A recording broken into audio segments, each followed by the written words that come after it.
pas prêcher dans une chaire officielle, les libéraux pourraient fonder une paroisse libérale indépendante.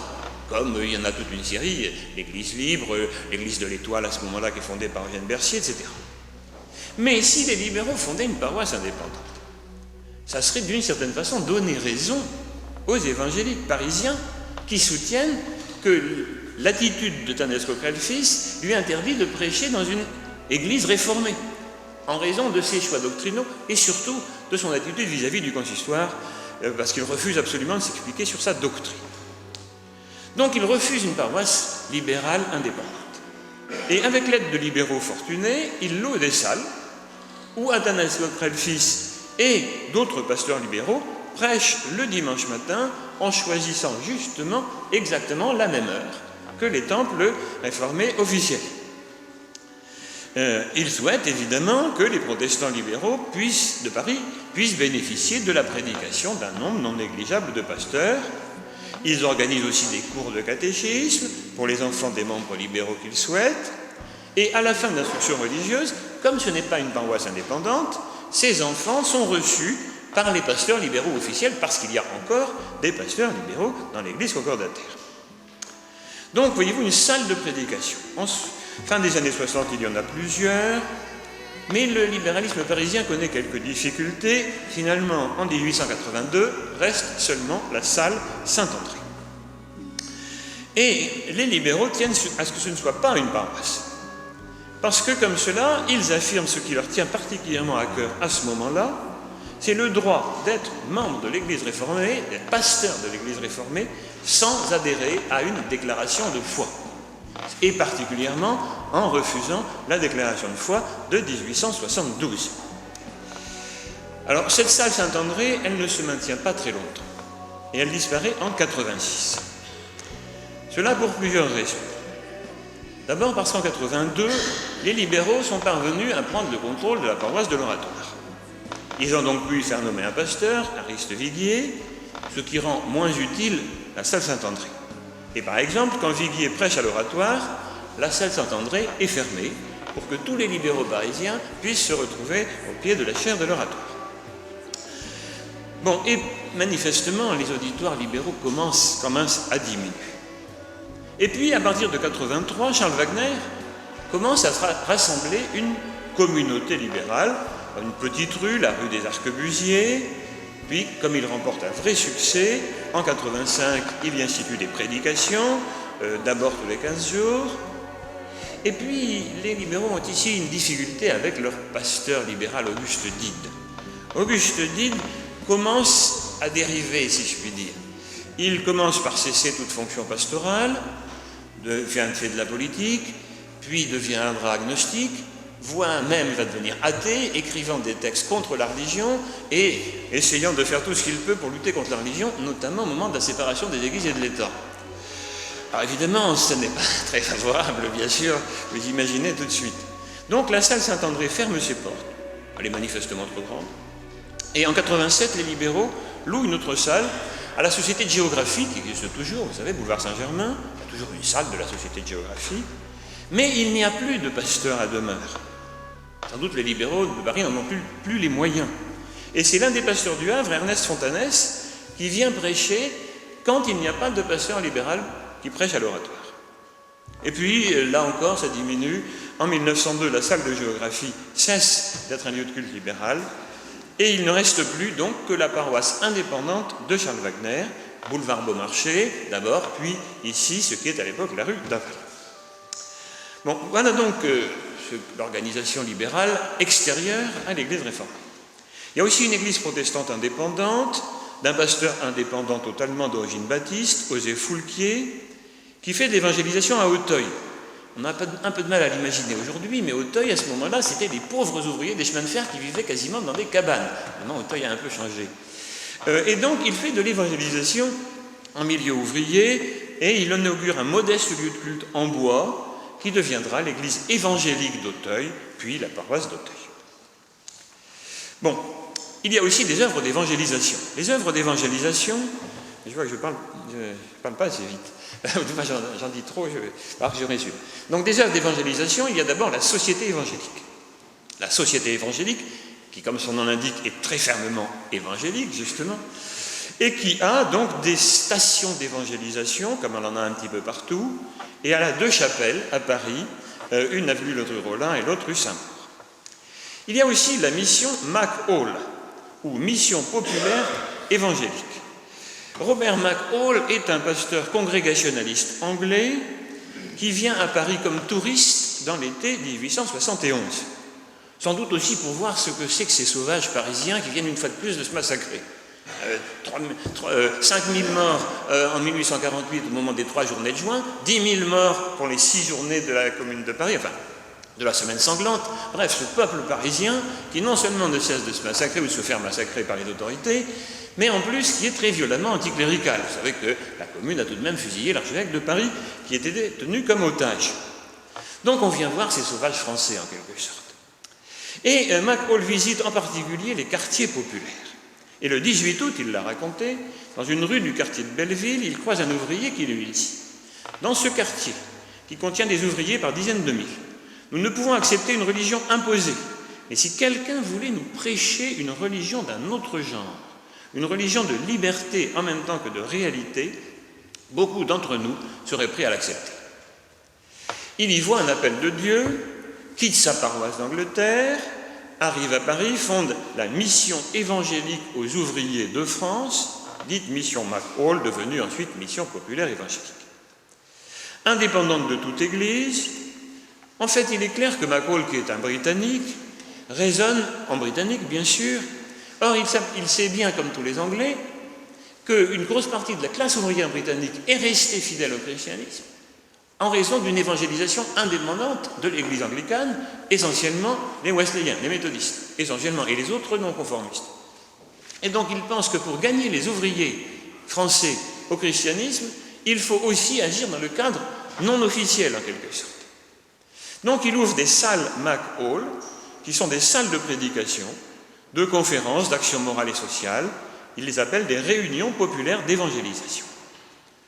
Ce ne sont pas des paroisses, ni même de futures paroisses. Ce sont des annexes des paroisses officielles. Les évangélistes ne célèbrent pas de culte le dimanche et conseillent à leurs auditeurs de fréquenter la paroisse protestante officielle la plus proche de leur domicile. Cependant, quand les paroisses protestantes sont trop lointaines, ou aussi quand la composition sociale de leurs membres est vraiment trop différente de celle des salles McHall, qui sont essentiellement composées d'ouvriers fort pauvres, il arrive que ça donne naissance à une paroisse. C'est le cas de Grenelle. Grenelle est d'abord une salle McHall, qui devient ensuite une église libre, l'église libre de la rue de Lavre. Alors le nombre des salles McHall diminue dans le temps, varie. En 92, il y en a tout de même 26 salles dans Paris et 17 en banlieue. Et l'exemple de McHall est imité, puisque un autre pasteur britannique, William Gibson, fonde une mission évangélique qui va durer une dizaine d'années simplement, avec quelques salles, mais lui il réussit beaucoup moins bien, et c'est surtout en banlieue. Enfin, il y a des œuvres fondées par des femmes. Je vais y insister un petit peu, proches des Quakers, ce qui est d'ailleurs normal, puisque vous savez que les Quakers ne font pas de différence entre les hommes et les femmes pour ce qui est du ministère évangélique. Donc il y a la mission de Belleville, qui est fondée par une Anglaise d'origine hollandaise, Miss Brown, qui, avec l'aide de Quakers américains, cherche à évangéliser la classe ouvrière. Ce n'est pas vraiment un lieu de culte, elle propose des consultations médicales, des écoles pour les enfants, des cours du soir, etc. Bref, ça va devenir ce qu'on appelle le bon foyer de Belleville en 1919. Et il y a aussi une mission évangélique aux femmes de la classe ouvrière de Justine d'Alencourt, qui est une ancienne catholique convertie au protestantisme, elle-même proche des Quakers, qui fonde une mission dans le même genre que la mission de Miss Brown.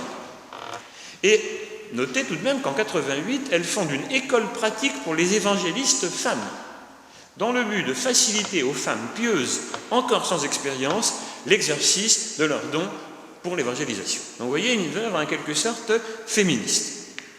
Bon, je ne vais pas vous parler des autres œuvres, les diaconesses, les sociétés religieuses. Notons tout de même qu'il y a aussi, bien sûr, l'église méthodiste, les églises baptistes et, pour terminer, la faculté de théologie de Paris. Donc, au moment où Wagner va arriver, on peut se demander pourquoi il veut implanter un nouveau lieu de culte alors que vous avez vu tout de même se déployer l'arc-en-ciel protestant. La raison se trouve dans les querelles, c'est le mot, entre évangéliques et libéraux qui, à l'époque, a déchiré l'Église réformée puisqu'il y a une scission en 1879. Et elle ne s'est réunifiée, vous le savez, qu'en 1938. Donc, quelles sont les raisons doctrinales? Et je vais d'abord présenter la situation en France pour arriver à la situation à Paris. En France, début XIXe siècle, les grandes majorités des protestants français sont, pourrait-on dire, libéraux, issus de l'élaboration doctrinale du XVIIIe siècle, où on n'accorde qu'une valeur relative aux formules doctrinales, en se contentant de les atténuer sans les contester de façon explicite et en insistant sur la morale. Ça existe dans l'Église réformée et dans l'Église luthérienne. Mais l'Église luthérienne va conserver son unité parce qu'elle a d'abord une confession de foi. Son nom officiel, c'est l'Église de la Confession d'Augsbourg. Et elle a une autorité doctrinale, le directoire. Donc elle a deux instruments, une confession de foi, une autorité doctrinale, comme aujourd'hui l'Église réformée qui a une confession de foi et une autorité doctrinale. Elle va maintenir son unité et garder deux tendances, la tendance évangélique, la tendance libérale. Mais l'absence de ces deux instruments, confession de foi et autorité doctrinale, va briser l'unité de l'Église réformée. En effet, dans l'Église réformée, vous le savez, tant qu'elle a été constituée, l'adhésion à la confession de foi de La Rochelle est obligatoire pour tous les pasteurs, disons jusqu'à la révocation de l'édit de Nantes. Cette adhésion n'est jamais abolie en droit, mais l'élaboration doctrinale, la clandestinité, bref, à la fin, au début du XIXe siècle, on peut dire qu'il n'y a pas un pasteur orthodoxe. Orthodoxe au sens de préassigner la confession de foi de La Rochelle, ce qui est le sens de la formule orthodoxe au XIXe siècle. Alors, elle est oubliée, mais elle n'a jamais été abolie. Dans les années 20 et 30 arrive le mouvement du réveil. Le mouvement du réveil qui, comme son nom l'indique, veut réveiller. Et donc, il est plutôt tourné vers l'action que vers la théologie.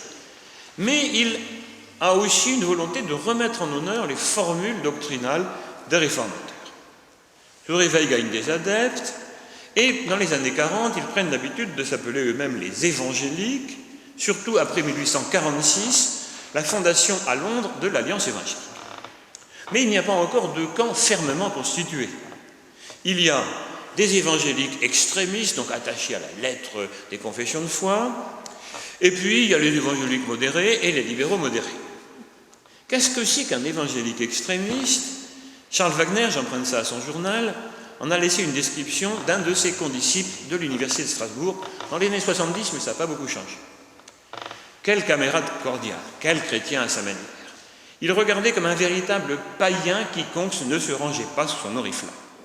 Un soir, il me prit mystérieusement à part et, dans une objurgation attendrie et pressante, me mit en demeure de choisir sur l'heure entre Dieu et Satan. Dieu, bien entendu, ne pouvait être que celui de son credo. À mon ami, si soucieux de la rectitude de ma foi, j'expliquai mon état d'âme. Je lui dis tout le bien que j'avais rencontré à gauche comme à droite, l'impossibilité où j'étais de faire un choix qui me cantonnerait à un parti. Alors mon ami, bouleversé, se leva et décréta que je tombais sur la parole de l'Apocalypse dirigée contre les tiennes, et ajouta que dans ces conditions, nous ne pouvions plus nous revoir. Alors le lendemain matin, ils avaient acheté une cafetière, l'habitude de prendre le café. Ils avaient acheté en commun une cafetière. Alors le lendemain matin, Wagner vient avec sa cafetière, et l'autre lui explique « Mais non, je ne peux pas prendre de café avec toi ». Et il conclut « Nous n'avions sur la communion du café aussi, nos opinions étaient divergentes ». Bon, je caricature un peu, là c'est pour un peu nous distraire. Tous les évangéliques extrémistes ne sont pas comme ça. Mais enfin, les gens attachés à des formules. Mais alors le groupe évangélique va se diviser. En effet, en 1848 se tient une assemblée générale des protestants, sorte de synode, mais comme Bonaparte a supprimé le synode général, eh bien, il n'y a pas d'autorité doctrinale. Malgré tout, on profite de la liberté en 1848 pour réunir une assemblée générale des protestants, première assemblée des protestants au XIXe siècle. Et, fidèles à leurs principes, les évangéliques demandent que l'Église adopte une confession de foi, habituée depuis la confession de foi de La Rochelle, qui remplacerait celle de La Rochelle. et à laquelle, selon la tradition des églises réformées, les pasteurs seraient contraints d'adhérer. Mais les libéraux majoritaires refusent, parce qu'ils sont désormais devenus hostiles au principe des confessions de foi obligatoires pour les pasteurs. Alors, les évangéliques extrémistes ne font ni une ni deux, si je puis dire, ils s'en vont. Ils quittent cette église qui refuse de confesser sa foi et ils fondent une église libre. Mais ils sont très déçus parce que les modérés refusent de les suivre. Et les modérés décident de rester dans l'église réformée. Donc l'église réformée concordataire, désormais, n'est plus formée que de modérés, libéraux modérés, évangéliques modérés. Si cette situation s'était maintenue, il n'y aurait pas eu de problème. Mais la situation évolue. Et à partir de 1850, apparaît un groupe de libéraux extrémistes. Oui, il y avait des évangéliques extrémistes, apparaît des libéraux extrémistes, qui ne sont pas très nombreux, mais qui font beaucoup de bruit. Et ils ne se contentent pas d'atténuer les formules doctrinales, de les interpréter dans un sens symbolique, etc. Ils veulent les nier carrément. Et ils se mettent à contester de façon explicite toutes les affirmations classiques, du moins pour les évangéliques.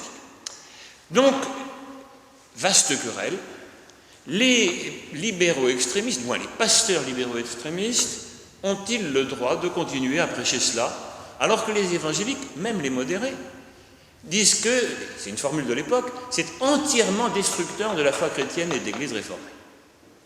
Est-ce que les pasteurs libéraux extrémistes peuvent annoncer ça? Vaste querelle, mais il n'y a pas d'autorité doctrinale. Il n'y a personne pour trancher la question. Alors, les évangéliques demandent évidemment à réunir un synode national. Et les libéraux refusent parce qu'ils sont en minorité et qu'ils seraient battus. Et les évangéliques, qu'est-ce qu'ils veulent? Ils veulent une déclaration de foi assez large pour que tous les libéraux modérés puissent y adhérer, mais assez précise pour que les libéraux extrémistes ne puissent pas l'accepter. Alors, vaste querelle, on va tirer la sonnette des Tuileries, on va voir Napoléon III, parce que c'est la seule façon. Finalement, en 1870, l'État autorise la réunion d'un synode, au grand scandale des libéraux. Ce synode se réunit en 1972, les évangéliques y ont une majorité des 3/5, et ils adoptent une déclaration de foi, assez large pour que les libéraux modérés puissent l'accepter, assez précise pour qu'elle soit inacceptable par les libéraux extrémistes, qui est, à quelques mots près, celle de cette paroisse aujourd'hui. C'est la confession de foi déclaration de foi de 1872, qui est approximativement, avec quelques changements, celle de 1938, qui est celle de l'Église réformée. Donc, ce n'est pas une confession de foi très étroite. Et d'ailleurs, les libéraux modérés disent « mais nous croyons tout à fait ça. Nous l'acceptons, mais nous sommes contre le principe, car nous refusons de chasser de l'Église les libéraux extrémistes. » Et donc, le synode se réunit, mais comme il n'est pas dans la loi, il n'a aucune autorité. Donc, finalement, on se dispute. Enfin, c'était triste, quand on lit les journaux, je les ai lus, de cette époque, les journaux, ils passent leur temps à s'attraper. Et quand je dis s'attraper, c'est un mot aimable.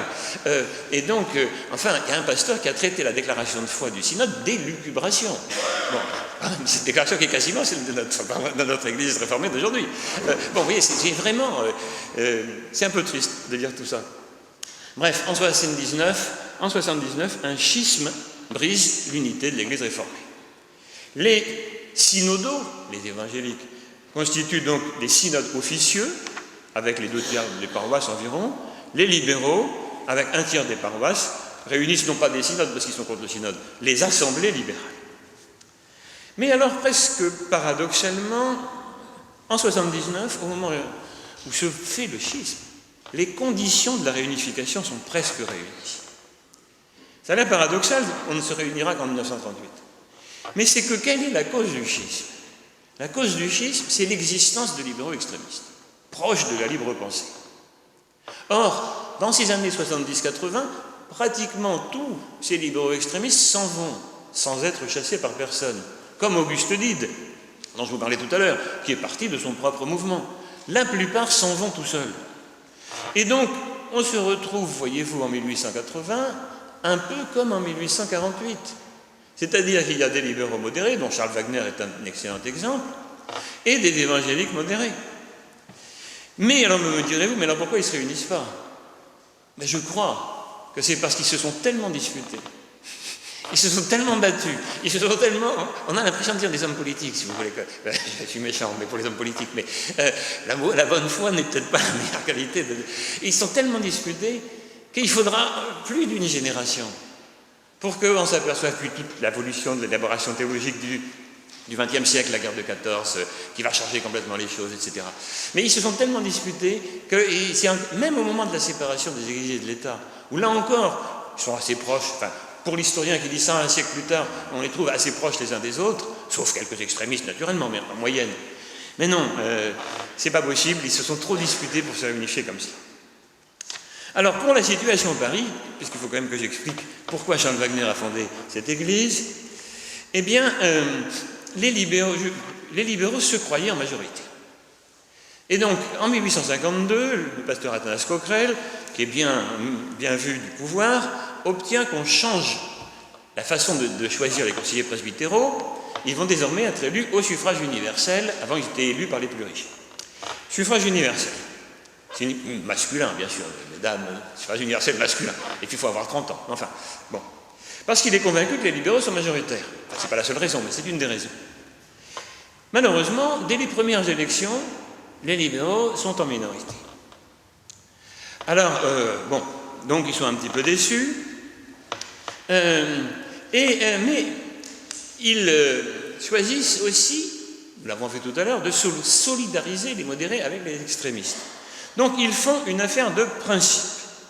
Et ils disent que les pasteurs libéraux, même les plus extrémistes, ont le droit de prêcher dans les chaires réformées.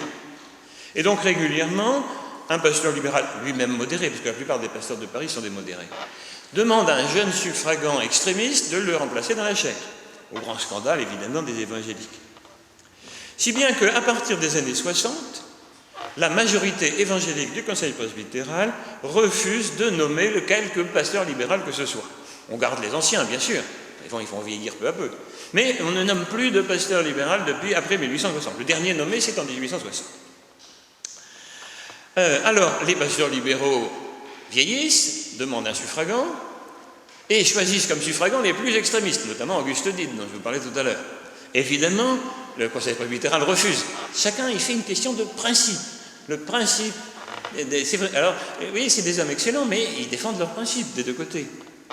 Principe du droit des extrémistes à prêcher, principe de l'incapacité, au contraire, des extrémistes à être pasteurs. Alors, bien sûr, les pasteurs libéraux vieillissent de plus en plus, ont de plus en plus de mal à prêcher. On met un médecin au premier rang pour savoir si ça, il avait ça roulé, parce qu'on lui refuse un suffragant, bien sûr. Donc, il ne veut pas un suffragant modéré, il veut un extrémiste, donc il n'y a pas de suffragant. Enfin, bref, vous voyez, ça devient une guérilla permanente, c'est une guérilla permanente. Je vous dis, c'est un petit peu triste. Alors, les libéraux s'organisent à part. Comme le conseil presbytéral les persécute, enfin, du moins, ils le considèrent, ils fondent l'Union protestante libérale, qui est une sorte de contre-conseil presbytéral. Alors les évangéliques font l'union évangélique, et on se dispute par journal interposé. Bref, mais il n'y a qu'un seul conseil presbytéral à Paris à ce moment-là. Or, il y a quand même des paroisses officieuses. Ces paroisses officieuses, on s'aperçoit à chaque élection, tous les 3 ans il y a une élection presbytérale, et bien que si les libéraux sont minoritaires à Paris, ils sont majoritaires à l'Oratoire et à Sainte-Marie. Sainte-Marie qui n'est pas loin d'ici. Par exemple, en 1872, il y a les évangéliques ont 1086 voix en moyenne, les libéraux 987. Vous voyez, c'est 40%, 60%. Mais à l'Oratoire, les libéraux ont 384 voix contre 241 aux évangéliques. À Sainte-Marie, la majorité est plus faible, 198 contre 187. Mais dans les deux cas, les libéraux sont majoritaires. Donc ils se disent, mais si nous arrivions à faire diviser Paris en paroisses officielles, et avec un conseil presbytéral pour l'Oratoire, un pour Sainte-Marie, etc., eh bien nous pourrions avoir au moins 2 paroisses sur 8. Évidemment, les évangéliques s'y opposent, bien sûr. Alors finalement, en 1881, les libéraux obtiennent de leurs amis politiques républicains au pouvoir la division autoritaire. Contre l'avis du conseil presbytéral, l'État divise Paris en 8 paroisses. Et on fait les élections presbytérales de 1882. Mais les libéraux sont très déçus.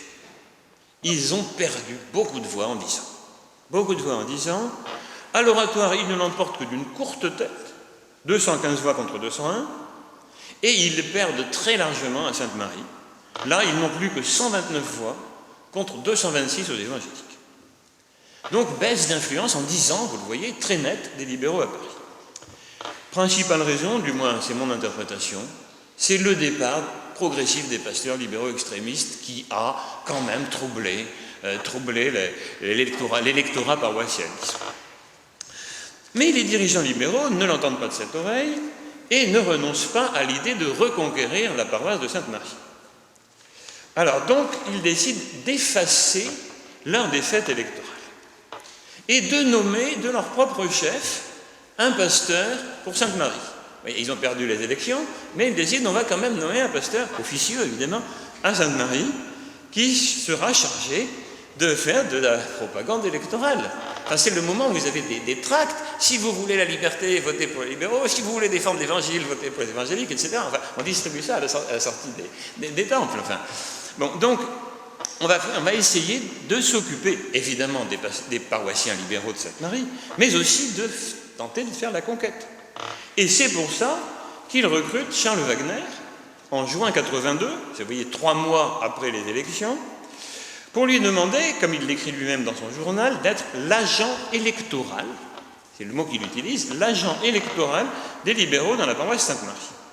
Et on lui donne la liste des paroissiens, et on lui demande d'aller voir ceux qui sont connus comme votants libéral. Alors, on ne sait pas trop comment ils savent, parce que le scrutin est tout de même secret, mais enfin, ceux qui sont vus comme libéraux, de les visiter, de faire l'instruction religieuse de leurs enfants, etc., etc. Il s'agit de lutter contre l'influence des pasteurs évangéliques de Sainte-Marie, en montrant que les pasteurs libéraux ne sont pas du tout des extrémistes, qu'ils ne sont pas du tout proches de la libre pensée comme le prétendent des évangéliques, que ce n'est pas le chemin de la libre pensée. Et pour ça, Charles Wagner est bien adapté, parce que c'est évidemment le contraire d'un extrémiste et le contraire d'un agnostique. Et Wagner, d'ailleurs, il l'explique dans son journal, comment il comprend son ministère à Sainte-Marie. Je dirais à messieurs Gou, Monod et de Vernejoul, les 3 pasteurs évangéliques de Sainte-Marie, je tiendrai ce langage. Messieurs, j'ai toujours été en excellente relation avec mes collègues, de la tendance dite évangélique, prêchant pour eux prêchant pour moi, car je suis persuadé que toutes les tendances d'esprit sont nécessaires au développement du règne de Dieu. Je ne viens pas lutter contre vous, mais lutter pour eux, c'est-à-dire les paroissiens libéraux, pour les unir, les édifier, éduquer leurs enfants. Nous pouvons et devons nous tendre la main d'association. Voilà l'idée de Charles Wagner. Seulement dans le climat de lutte, de véritable lutte qui règne à Paris à ce moment-là, les pasteurs évangéliques ne peuvent voir ça que comme une concurrence. Ce qui est aussi l'idée du comité parésien des libéraux. Mais alors très vite, Charles Wagner voit que lui, il n'est pas là pour se battre en quelque sorte, il est là pour annoncer l'évangile. Et donc Charles Wagner comprend que ce n'est pas du tout sa vocation de faire ça. Il n'est pas un agent électoral, Charles Wagner. Donc très vite, il s'oriente vers ce que les libéraux ont refusé depuis 1964, comme je vous le disais tout à l'heure, la création d'une paroisse de tendance, c'est-à-dire d'une église libérale indépendante, non liée à un secteur géographique, mais rassemblant les libéraux qui habitent les divers coins de la capitale. Mais ça marginalise Wagner au sein des libéraux parisiens. Il est en mauvaise relation avec le comité libéral. On le voit en 1891. En 1891, il y a un poste de pasteur vacant à l'Oratoire. Les libéraux qui contrôlent la paroisse de l'Oratoire refusent de le nommer. Alors que bien, il est le pasteur libéral le plus connu de Paris, déjà en 1891, refusent de le nommer. Et c'est les évangéliques qui vont le chercher, en lui demandant de poser sa candidature, parce qu'il est parfaitement acceptable par un évangélique, parce que Wagner est un modéré. Et si bien que, donc, Wagner fonde, effectivement, vous le savez, cette paroisse, mais ça explique aussi qu'en 1906, après la séparation, Charles Wagner n'adhère pas à l'organisation ecclésiastique libérale. Charles Wagner adhère à l'organisation ecclésiastique centriste dite l'Union de Jarnac.